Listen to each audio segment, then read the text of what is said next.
Bueno, vamos con otra pregunta, otra respuesta a una pregunta básica, y en esta ocasión es: ¿qué es la iglesia? Y cuando las personas oyen la palabra iglesia, algunas personas piensan pues en un edificio, ¿verdad? La iglesia fulana. Y aunque un edificio sí es parte de la iglesia, no es todo lo que es la iglesia. También cuando algunas personas oyen y piensan en iglesia, piensan en la reunión de la iglesia, lo cual es parte de la iglesia, pero la reunión no es todo. La iglesia es mucho más que una reunión. También cuando algunas personas, por ejemplo, piensan acerca de la iglesia, cuando han tenido una experiencia negativa, piensan: oh, la iglesia, no gracias, ¿verdad? Porque tuvieron una mala experiencia. Otras personas simplemente tienen un prejuicio. No han tenido ninguna mala experiencia, pero la cultura a veces rechaza a la iglesia como tal. Entonces, la pregunta es: ¿cuál es la iglesia o qué es la iglesia? ¿Cuál es la definición bíblica de la iglesia? ¿Y por qué es tan importante el papel de la iglesia? Jesús dijo, fíjese bien ahí en Mateo 16:18, sobre esta piedra edificaré mi iglesia y las puertas del infierno no prevalecerán contra ella. Entonces Cristo dijo, número uno, que era su iglesia, que Él es el dueño, el Señor. Y número dos, que Él iba a edificar a la iglesia. Y número tres, que Él iba a darle una autoridad a la iglesia que ni las mismas puertas del Hades, del infierno, iban a prevalecer contra la autoridad de la iglesia. ¿Qué le parece? Entonces la iglesia es la institución más importante, aparte de la familia, obviamente, sobre la faz de la tierra. Porque la iglesia tiene una autoridad. Hermanos, no sé si se han dado cuenta, pero cada vez estamos enfrentando el mal más de frente. De verdad, en las calles, en todo lugar. Entonces, Dios le dio a la iglesia, Jesús le dio a la iglesia una autoridad para que nada pudiera frenarla, ni aún las mismas puertas del infierno. Entonces vamos a dar una sencilla definición. Y tal vez lo primero sería preguntar no tanto qué es la iglesia, sino quién es o quiénes son la iglesia. Porque la iglesia está formada por personas como usted y como yo.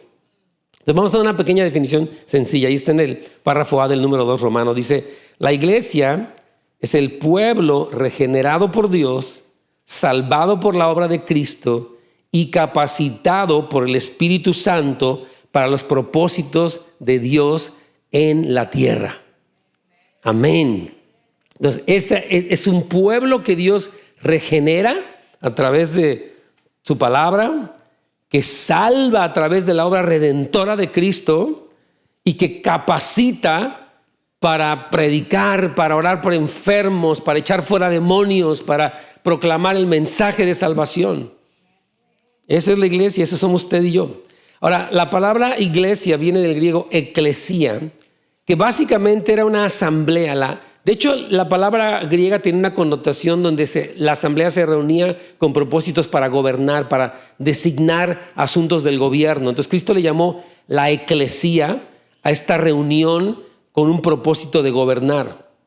Por lo tanto, entonces, sí debe haber una reunión para que haya iglesia, pero a veces tenemos el error de equiparar: la iglesia es solamente la reunión del domingo. Decirle: no, la iglesia es mucho más que la reunión del domingo, aunque la reunión del domingo es muy importante. Amén. La iglesia no es un evento semanal, más bien se centra en el evento de Jesús salvando a las personas y atrayéndolas a Él.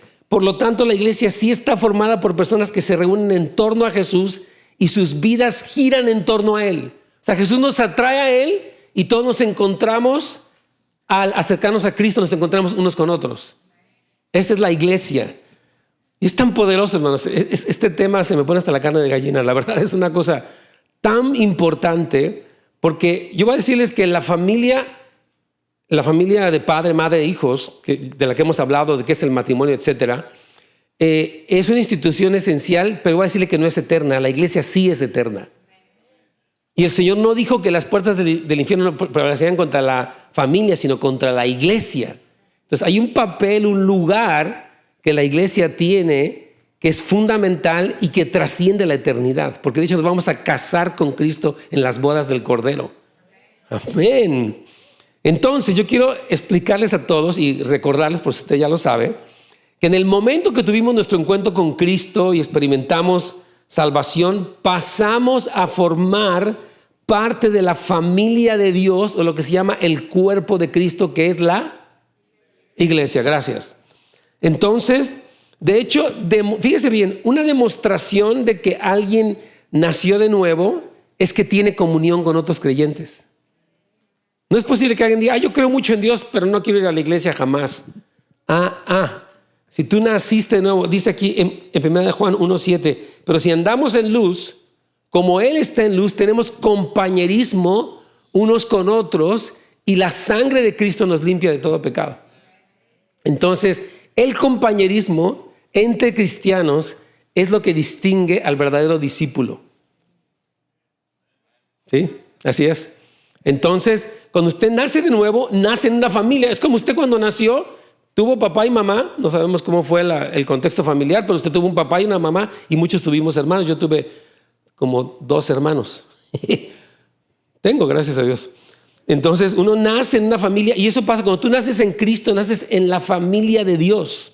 Y te voy a leer este versículo de 1 Corintios 12, del 13 al 14, dice, porque por un solo espíritu fuimos bautizados o sumergidos todos en un cuerpo, o sea, la iglesia, tanto judíos como griegos, tanto esclavos como libres, y a todos se nos dio a beber de un solo espíritu, pues el cuerpo, o sea, la iglesia, no consiste en un solo miembro, sino de muchos. ¿Sabe qué me encanta de la iglesia? Que es muy inclusiva. O sea, no es que la iglesia hispana o afroamericana o anglosajona o filipina o coreana, la iglesia incluye a toda la diversidad de razas que existan.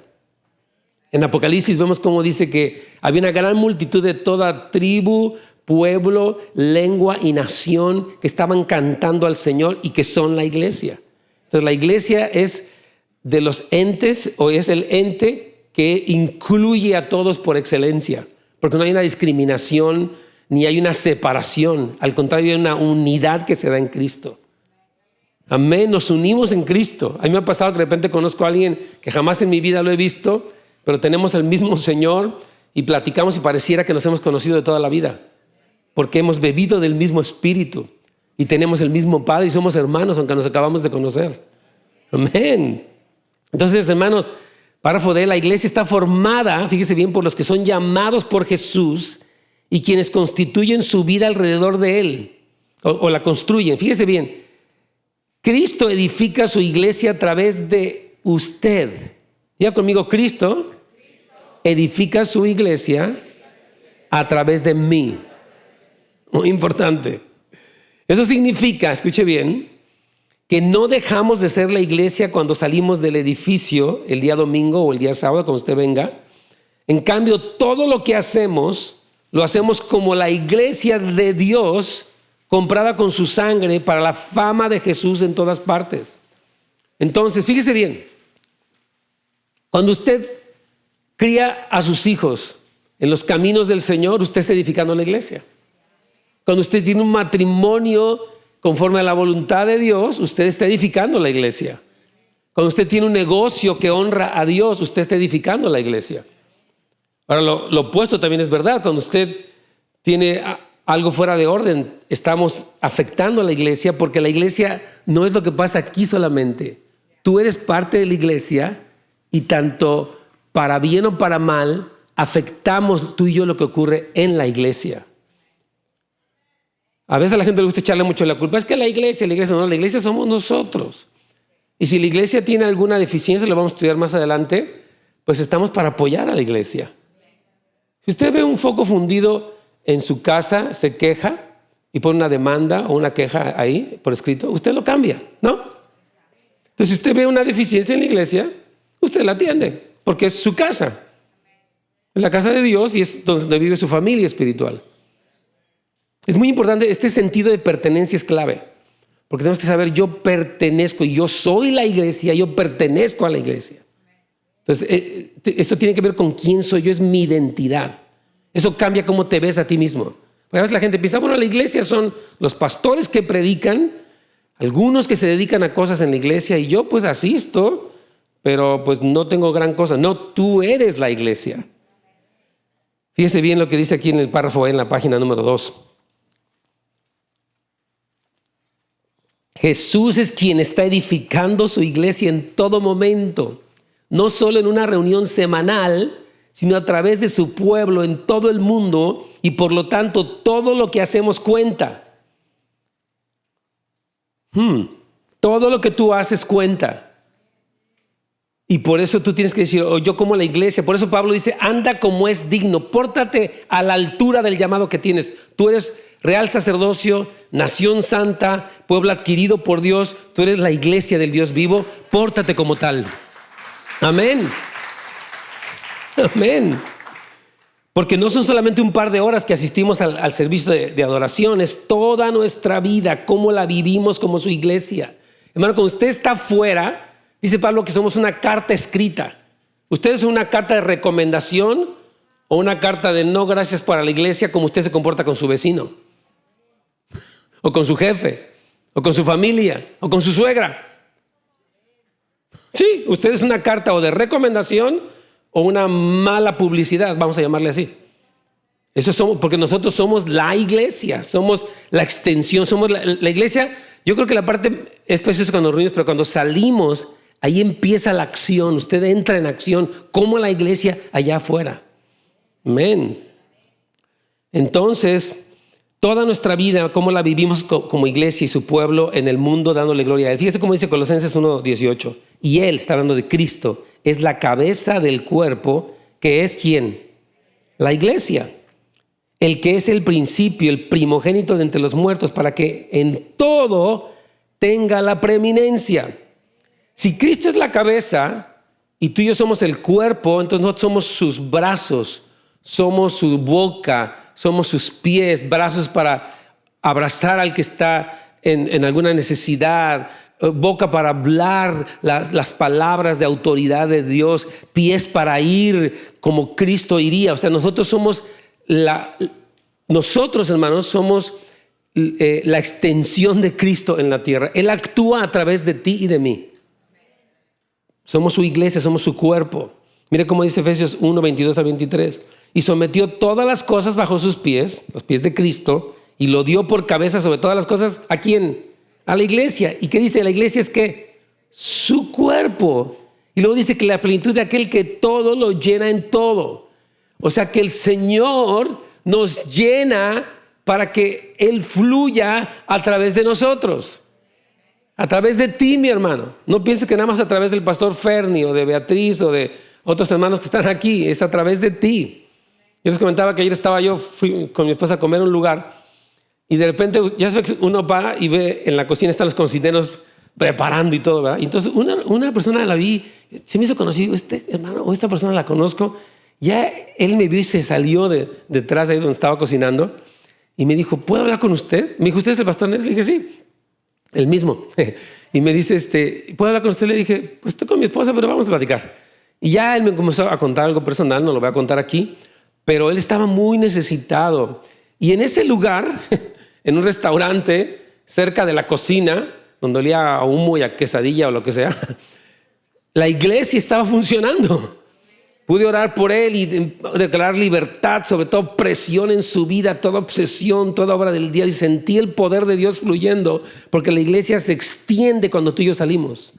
La iglesia alcanza, hermanos, a los perdidos, alcanza al que está mal, al que está drogado, al que se opone al Señor. Ahí estás tú como un instrumento, como la boca, las manos, el corazón de Cristo para esta generación. Amén. Gloria al Señor. Este párrafo F me encanta. Dice, Cristo quiere saturar el mundo entero con su presencia a través de ¿quién? De su pueblo. A través de ti. Cuando dice la Biblia que la tierra estará llena de la gloria del Señor, se refiere a nosotros, llenos de la gloria del Señor y llegando a los lugares con la gloria de Cristo. Hermanos, cada vez hay más necesidades. ¿Se han dado cuenta cuánta cosa hay en el mundo? Narcotráfico, prostitución, opresión, obsesiones, ansiedades, adicciones. ¿Y quién tendrá la respuesta sino tú y yo con el mensaje del evangelio y la autoridad que Cristo nos ha dado, hermanos amados? Entonces esto cambia cómo te ves a ti mismo. Esto tú tienes que decir, bueno, yo soy la iglesia y yo soy un embajador de Cristo y yo soy el que habla en nombre de Cristo. Entonces necesito, como decía Pablo, dice que andemos como es digno del llamado, llenos de buenos frutos y de buenas obras, como corresponde a hijos e hijas de Dios. Este concepto de la iglesia, entenderlo es importante, porque a veces decimos, oye, hay personas que dicen, yo voy a la iglesia, de la puerta para acá estoy en la iglesia, cuando salgo se acabó la iglesia. No, la iglesia sigue a través de ti. Es muy importante que lo entiendan. Yo me acuerdo que una persona tenía un pleito y decía, pues yo de aquí para acá soy ministro, pero de allá para allá soy hombre. Digo, ¿qué le pasó? Porque se iban a pelear, estaba enojado con el hermano, pero pensaba, yo mientras estoy en la puerta de la iglesia soy muy santo, pero cuando salga cuídate de mí. Padre Santo, ¿qué le pasó a este hermano? O primo, o no sé qué sea. No, ustedes salen y es una extensión de la iglesia. Nunca se trata de vivir una doble vida. Usted tenga una persona aquí y ella sea otra persona. No, hermano. Veo convicción en sus corazones y me cae bien eso. Si tú has sido regenerado por el poder de Dios a través de Jesucristo, entonces tú eres la iglesia. No vas a la iglesia de vez en cuando, tú eres la iglesia en todo tiempo. Por eso decía que la pregunta no es qué es la iglesia, sino quién es la iglesia. Y la respuesta es decir, soy yo y somos nosotros. Amén. Vamos a hablar un poquitito del principio. Vamos a estudiar brevemente, porque así como estudiamos el primer pecado, ¿se acuerdan cuando hablamos en Génesis? También hablamos del primer matrimonio. Vamos a hablar de la primera iglesia en el libro de los Hechos. Hechos 2, 42 al 47 dice, y perseveraban en la doctrina de los apóstoles. O sea, algo que la iglesia primitiva hacía era que perseveraban en la enseñanza constante de la palabra. De la doctrina se refiere a la enseñanza. Dice en la comunión o el compañerismo. Por eso hablamos, necesitas un grupo de amistad, porque aquí estamos juntos y esta asamblea es esencial, pero necesitas compañerismo. Amigos cristianos. Necesitas amigos cristianos, ¿sabías? De verdad, esto es básico. Entonces dice que ellos tenían compañerismo, dice, partían el pan, se refiere a la Santa Cena también, y tenían oración. Una iglesia, hermanos, si va a sobrevivir, necesita ser una iglesia que ora. Ian Bounds, el escritor, dice que la oración es el oxígeno del cristiano. Si tú no oras, es como, sin oxígeno no puedes vivir. Sin oración no puedes vivir. Y no es por legalismo, es por necesidad. Tú no respiras porque te lo manda el gobierno, respiras si no te mueres. ¿No? Y así lo pasa cuando tú oras porque es parte del natural de tu vida cristiana el comunicarte con Dios en todo momento. Dice también aquí que, versículo 46, y perseverando, otra vez menciona la palabra perseverancia. Diga conmigo perseverancia. O sea, seguirle, aunque venga lo que venga, usted sigue adelante. Perseverando unánimes. Y estaban unidos en el templo y partiendo el pan en las casas. Estos eran los grupos de amistad, células o como le llaman en cualquier otro lugar. Comían juntos con alegría y sencillez de corazón. Había este gozo en otros, con sencillez. No era el gran banquete, era algo muy sencillo. Una pupusa ahí. Bueno, en este caso no había pupusas en este tiempo, yo creo. Dice en el 47, alabando a Dios y teniendo favor con todo el pueblo, y el Señor añadía cada día a la iglesia a los que habían de ser salvos. Entonces, para tener una mejor referencia, y es importante, yo quiero decirles que en este tiempo donde hay tantas cosas en internet, en YouTube, en Instagram, en Google, usted puede escuchar miles de cosas, pero hay que centrarnos en qué dice la Escritura. ¿Qué hizo la iglesia primitiva del primer siglo? ¿Qué hacemos? ¿Qué debemos hacer nosotros? ¿Podemos modernizar el cristianismo y tener la versión 2.0 del cristianismo? No, Señor. Los principios de Dios son eternos. No tienen que modernizarse o adaptarse. Lo que se puede modernizar es el medio. Antes utilizaban una bocina X, ahora utilizamos un micrófono, utilizamos el internet, pero el mensaje sigue siendo el mismo. Eso no tiene por qué cambiar para nada. Hemos dicho, si es nuevo no es de Dios, y si es de Dios, y si es de Dios no es nuevo. Claro, porque lo que es de Dios ha sido y será para siempre. Amén. Entonces, puede ser que tengamos algunas diferencias teológicas, pero seguimos siendo la iglesia. Voy a explicar un poquitito más esto. Entonces, párrafo B. La iglesia no solo somos nosotros aquí en Houses of Light, sino los creyentes en Cristo. Fíjese bien, de todas las razas y trasfondos, quienes reconocen su señorío, o sea, el señorío de Cristo, y su papel como el único Salvador y la autoridad irrefutable de las Escrituras. Escuche bien, si cualquier iglesia, llámese santos de los últimos días, testigos de Jehová o como sea, tiene una doctrina y la autoridad suprema no es la Escritura, entonces eso no es una iglesia, es una secta. Usted tiene que poder distinguir cuando algo es una secta, es una idea del hombre, es algo que no lo hizo Dios, que lo hizo el ser humano y que tuerce la Escritura. Usted tiene que poder distinguir porque hay muchas cosas que no son de Dios y que pueden parecer de Dios, pero lo que te da la certeza es que la autoridad máxima es la Escritura. Cristo dijo, el cielo y la tierra pasarán, pero mis palabras nunca dejarán de ser. Entonces, por eso tenemos esta confianza. ¿O estoy en lo correcto? Muy fácil, constatarlo con la Biblia, para que sepas dónde estás parado y tengas confianza y te entregues y no dudes. Amén. No te dejas mover el tapete por ideas raras que llegan, por personas que dicen cosas muy convincentes, o porque alguien te quiere decir, ay, ¿para qué vas a la iglesia, hombre? Puro mojigato, y luego piden dinero y hasta ofrendas especiales piden.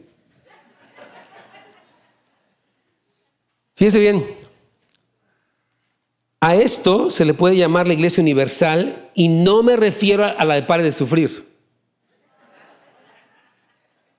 sino a la iglesia a lo largo de la historia en todas las naciones. Hay una iglesia, fíjese bien, que se ha encontrado en todo el mundo, desde que Cristo resucitó de los muertos y la iglesia fue instituida en Hechos 2, constituida como tal, funcionando bajo los dones del Espíritu Santo. La iglesia ha crecido y se ha multiplicado y corre en todas las naciones. Entonces, esa se llama la iglesia universal, que es la que se encuentra globalmente a lo largo de la historia en todas las naciones. Y nosotros somos parte de esa iglesia universal, pero repito, no es la de pare de sufrir, por favor. Es importante, claro, que oye, no somos de la iglesia universal, pues puedo ir también a la otra a que me den agua bendita. No.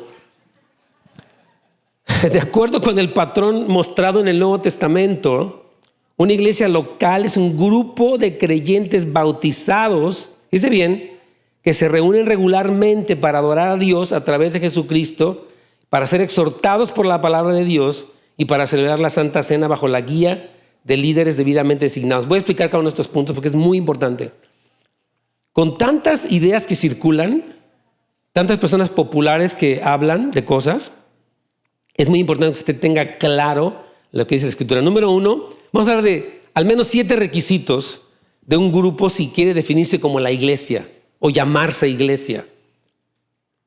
Número 1, las personas deben dar evidencia de que son creyentes, que confían en Jesús como Señor y Salvador. O sea, lo primero es que Cristo es el fundamento. Por ejemplo, hay esta cientología, estas ideas, estas iglesias que se llaman iglesias y que hablan de cosas y decir que los mormones y que los masones, bueno, vamos a ver si tienen a Jesucristo y dan evidencia de que Él es su Señor y su Salvador. El Nuevo Testamento deja en claro que somos adoptados en la familia de Dios, como le decía yo hace un momento. Número 2, vamos a la página 3 ya. Las personas deben ser bautizadas. El bautismo no es una cuestión opcional. Bueno, es que a mí realmente el agüita fría no me gusta. Y aun si la calientan, no me gusta que me vean. La verdad, a mí eso no va conmigo. Bueno, usted no puede hacer su cristianismo tipo McDonald's. No lettuce but tomato, no mayo but mustard, no pickles but... No. The whole enchilada. El cristianismo es todo lo que la Escritura dice. Usted no puede excluir la parte que no le gusta, porque entonces ya usted no está en la Escritura, usted ya está en otra cosa. Entonces, Jesucristo dijo, el que creyere y fuere bautizado será salvo. Ahora, un bebito que se bautiza no es lo que el patrón bíblico. En la Biblia ningún niño se bautizó. Nadie, ni un solo. Es más, Jesús fue presentado al 8º día, como dice la Biblia, y después fue bautizado a los 30 años. Ni siquiera Jesús se bautizó de niño, porque el requisito del bautismo es el arrepentimiento, y un bebito no se arrepiente. El pobrecito no sabe ni qué está pasando, le están echando agüita y él dice, ¿y ahora qué onda?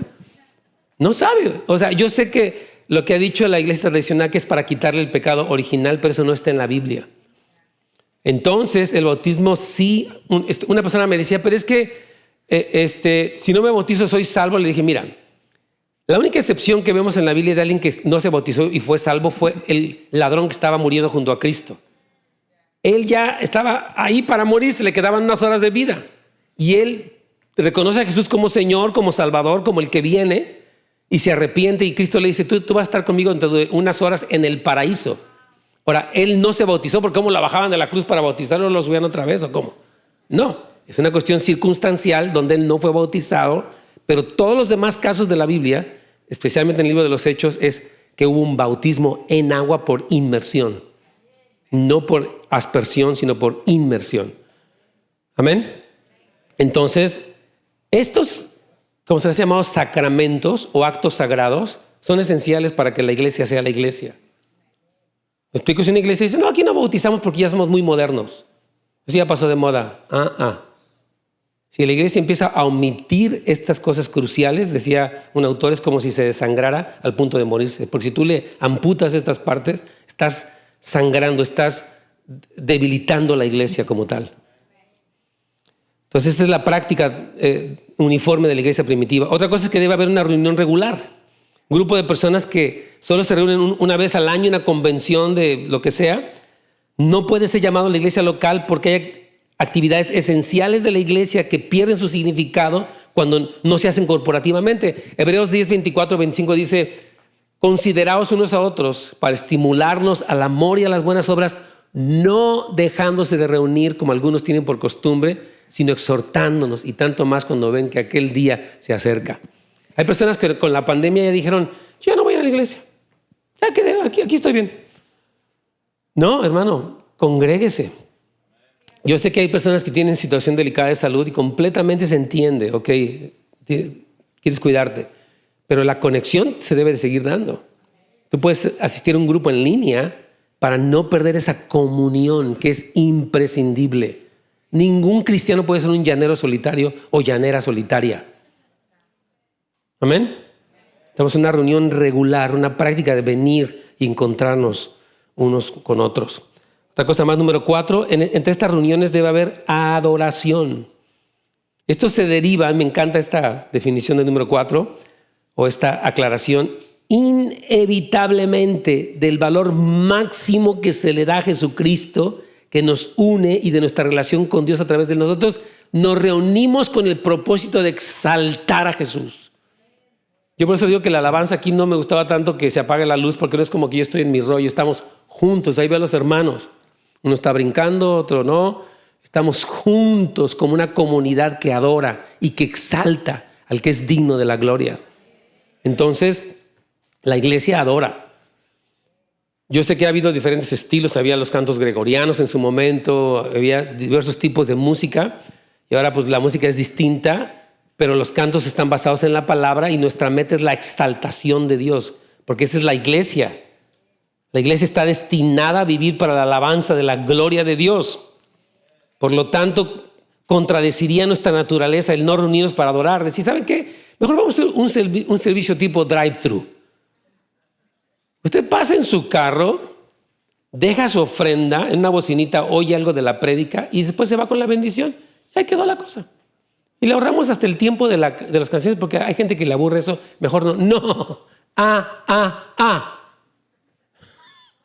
Vamos a adorar al Señor y vamos a levantar nuestras voces delante del Señor, a unirnos para darle la gloria al que vive para siempre. Amén. Nunca debemos perder eso, hermanos. Otra cosa más, nuestras reuniones deben incluir la exhortación de la palabra de Dios. Siempre debe haber una predicación centrada en la Biblia. Yo no les puedo hablar solamente de superación personal o de cuestiones psicológicas o sociológicas o aún políticas. Yo tengo que hablarles del fundamento de la palabra del Señor. A veces aquí mencionamos, por ejemplo, si usted ya recibió su boleta de votación, por favor vote, porque su voto es muy importante. Vemos lo que está pasando cuando votamos, las consecuencias. Le animamos a que vote bien.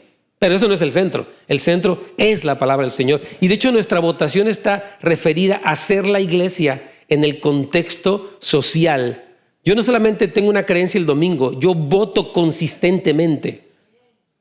Yo voto por un candidato que es pro vida, porque la iglesia está para defender la verdad. Y yo la defiendo no solamente aquí adentro, allá afuera. Cuando pongo una votación en una boleta, esa es parte de mi acción como la iglesia. Amén. Entonces, nacimos de nuevo a través de la palabra de Dios, como dice Primera de Pedro, y nuestra vida en Cristo es preservada no solo por el pan, sino por toda palabra que sale de la boca de Dios. Los pastores de la iglesia son la provisión de Dios que Dios ha hecho para alimentar a las ovejas. Nuestro trabajo, hermanos, si quiero explicarles, es preparar el alimento para servirles la cena espiritual a ustedes. Por eso los pastores, los que enseñamos, los que servimos en esta iglesia, es lo que hacemos. Nos preparamos para enseñar la palabra. Esto no nace así de que un copy-paste. No, esto es tiempo, estudio. Señor, háblanos, dinos, tócanos, enséñanos, acláranos. Para nosotros, para nuestros hijos, para los millennials, la generación Z y la requete Z. Para todos. Que tengamos claro, hermano, qué es blanco y qué es negro. Y tengamos discernimiento, todos nosotros, para que sepamos en quién hemos creído y por qué hacemos lo que hacemos. Esto no es un costumbrismo religioso ni una tradición, es el mandamiento de la palabra de Dios. Amén.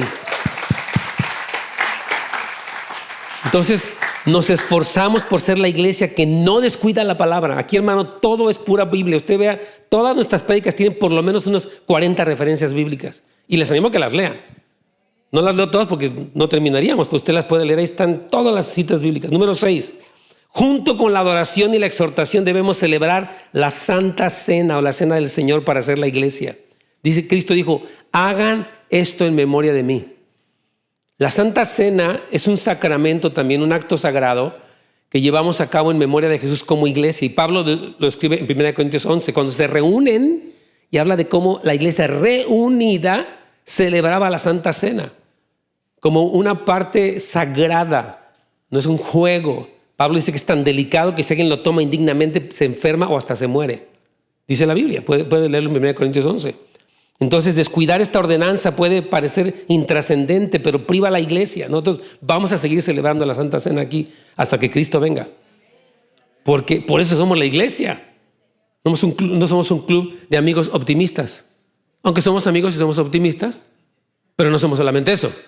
Somos la iglesia del Dios vivo. Número 7, finalmente, todo esto se debe realizar con la guía de líderes debidamente designados. Pablo da las características. Dice, marido de una sola mujer, que tenga buen testimonio, no dado al vino, no pendenciero, no peleonero, no codicioso de ganancias deshonestas, que gobierne bien su casa. Habla de las características de los líderes. Nosotros aquí en la iglesia trabajamos por eso y nuestros líderes tienen estos requisitos mínimos y básicos. Y por eso son designados. Hermanos, yo les he dicho a las personas en la radio, si tu pastor no tiene pastor, algo no está bien. Porque todos hemos sido enviados. No nos enviamos solos. Cristo, el Padre envió al Hijo. El Hijo envió a los 12. Los 12 enviaron a los ancianos. Y así, todos fueron enviados. Nadie se puso, dice, nadie es soldado a sus propias expensas. Yo soy soldado de qué ejército? Pues del mío, de mi ejército. ¿Quién es tu capitán? Pues yo mismo. ¿Y qué guerra peleas? Pues la de todos. Usted está fuera de lugar. Usted tiene que saber de quién lo puso y por qué está allí. Pues de eso se trata. Yo fui, hermanos, esta iglesia comenzó hace 21 años porque yo fui enviado. Ayer hablé con mi pastor y fui enviado por un pastor y fui delegado y fue enviado y se oró por mí. Se me dio una Biblia como un testimonio de que había sido enviado. No lo digo por jactancia, es que es el orden de Dios. No me puse solo ni me inventé esto. Es más, yo personalmente no quería. Yo quería hacer, Señor, haga lo que quiera, pero sentía que no era eso. Pero Dios me dijo, ese es tu llamado y aquí estamos sirviendo al Señor. Pero no me puse solo, fui asignado. Entonces las iglesias, ahorita hay mucha iglesia que se abre y se cierra, pero todo debe ser en el orden de Dios. Para que no haya tropiezo, no haya mucho tropiezo, hermano, porque las cosas se hacen fuera del orden de Dios, como ocurrencias humanas. Esto no es una ocurrencia, esto es muy sagrado. Vamos a terminar rápidamente con estos puntos. Quiero hablar de la iglesia, las iglesias locales y los grupos pequeños. Cuando usted se reúne en un grupo de amistad de nuestra iglesia, esto es una parte de la iglesia reunida y es esencial. Les hemos insistido mucho en la dimensión individual, por llamarle de alguna manera, de la iglesia. O sea, nosotros nos reunimos juntos aquí y vamos a seguir juntos siempre como una asamblea, pero también en grupos pequeños. El libro de los Hechos habla de eso, se reunían en las casas. O sea, había esta interacción con personas reales que me ayudan, que me animan. Y muchas veces en la Biblia se habla de estos tres tipos, voy a explicar, de iglesia. La iglesia universal, que ya hablé que es la iglesia en todas las naciones, que reconoce a Cristo y la autoridad de las Escrituras. Número 2, está la iglesia en las ciudades. Por ejemplo, ahí en el número 2 se habló de la iglesia en Jerusalén, la iglesia en Corintio, la iglesia en Tesalónica, en Colosa, en Éfeso, etc.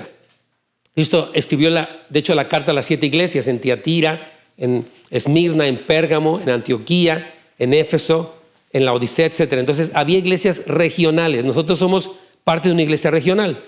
¿Sabía eso? O sea, no somos la única iglesia, somos parte de una iglesia en Los Ángeles. Somos parte de la iglesia de Los Ángeles. Y aún parte de la iglesia de Northridge. Aquí hay otras iglesias, gracias a Dios. Una coreana, una afroamericana, por allá atrás, etc. Ahora, un tercer segmento en la página 4 sería algo más pequeño. Ahora, voy a explicarle que había una diferencia entre lo que la Biblia describe como iglesia en la casa de alguien, porque a veces la iglesia era tan pequeña, había tanta persecución, que había una iglesia en la casa de alguien, pero que eran los únicos creyentes. Pero también había esta dimensión de iglesia en la casa, porque era una extensión de la iglesia en un grupo pequeño. ¿Se entiende esto? Es importante, miren.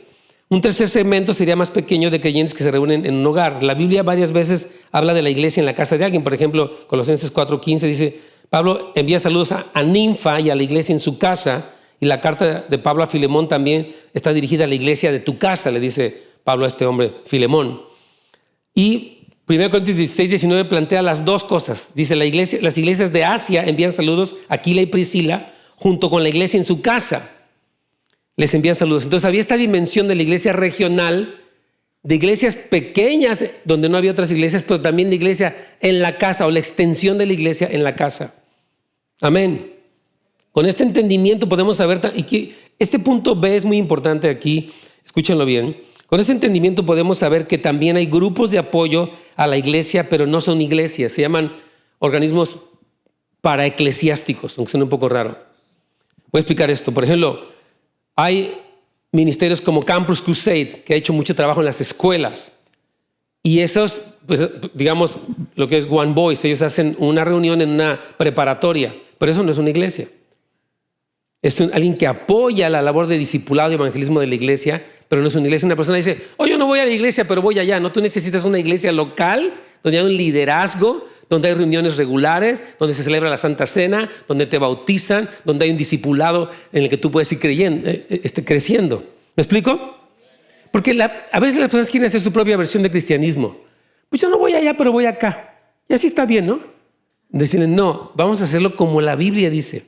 Entonces quiero decir, es importante entender esto en el párrafo B, para que ningún cristiano se contente con participar en estos grupos mientras desatiende la vida regular de la iglesia local. Estos grupos, como por ejemplo yo amo mucho YWAM o Jucum, Juventud con una Misión.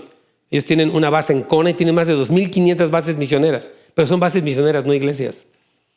Estos grupos tienen un valor tremendo al trabajar junto a las iglesias, pero no pueden reemplazar a la iglesia.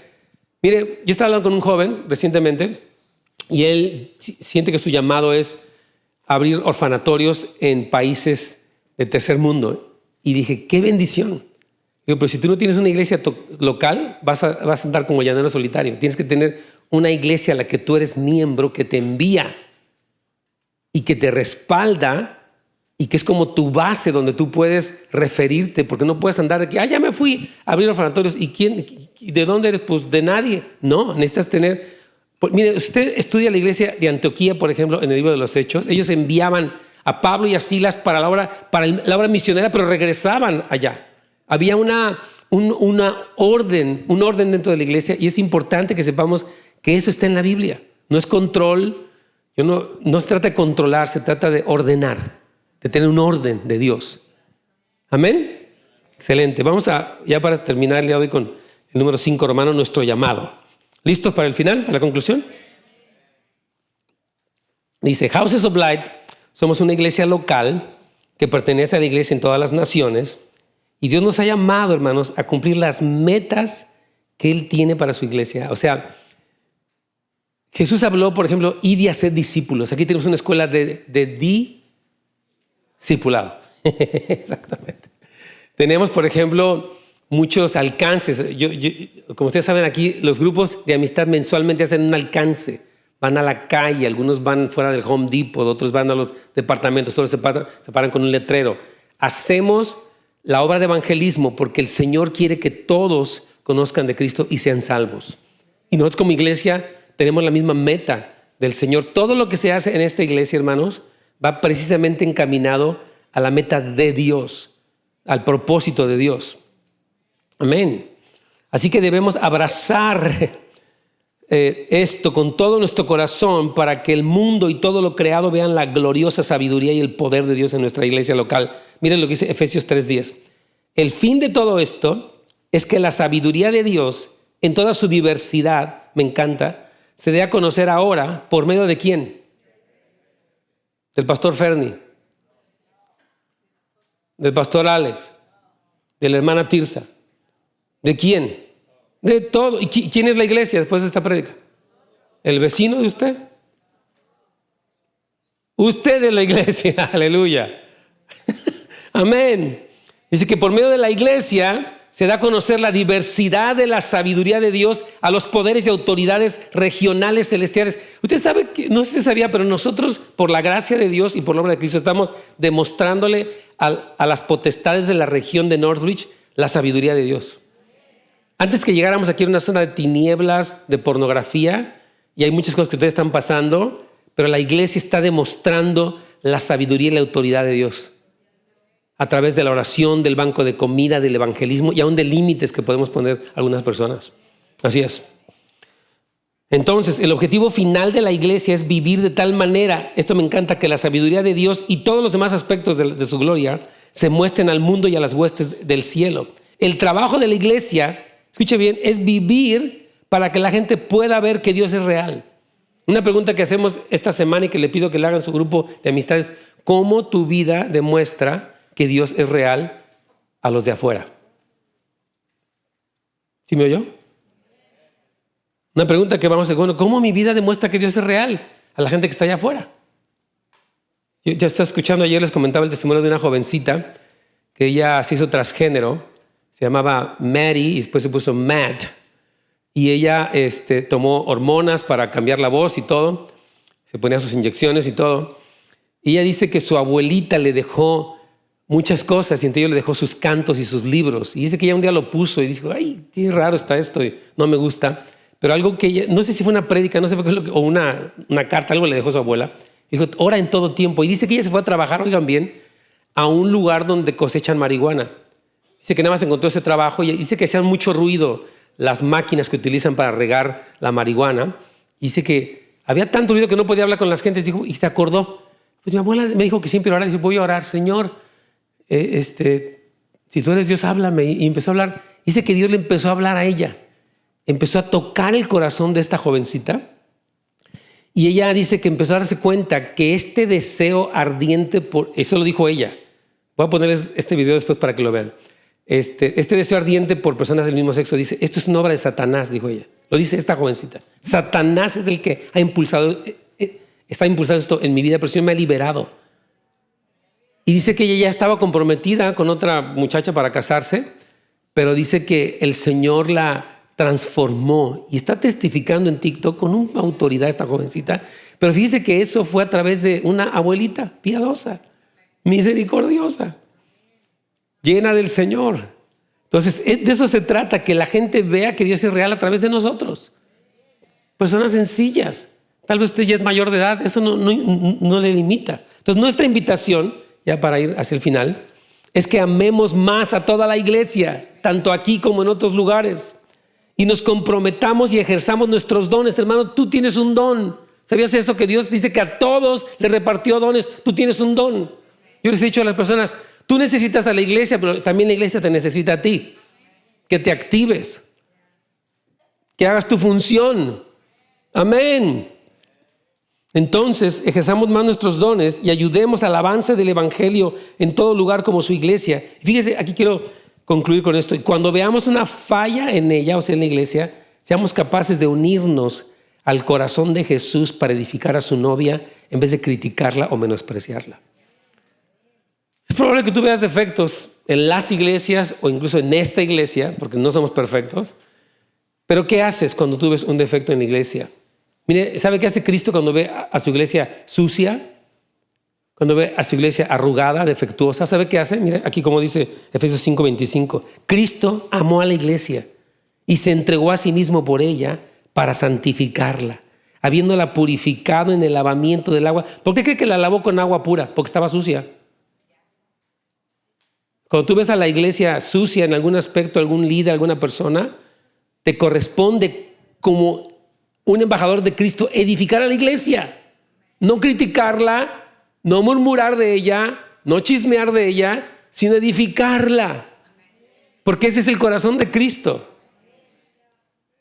Dice que Cristo lo hizo para presentársela a sí mismo una iglesia gloriosa que no tuviese mancha ni arruga ni cosas semejantes, sino que fuese santa y sin mancha. Entonces, esta es la meta. Cuando nosotros vemos un defecto, muchas personas les gusta señalar a la iglesia, los pastores, los líderes. No, nosotros no señalamos a la iglesia, nosotros edificamos la iglesia porque es la casa de Dios y es nuestra familia.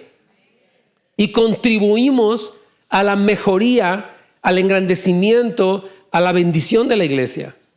De hecho, lo que hicieron hoy de dar es parte de bendecir a la iglesia, de ser útiles para la iglesia, para la obra de Dios. Vamos a ponernos de pie, vamos a orar, hermanos.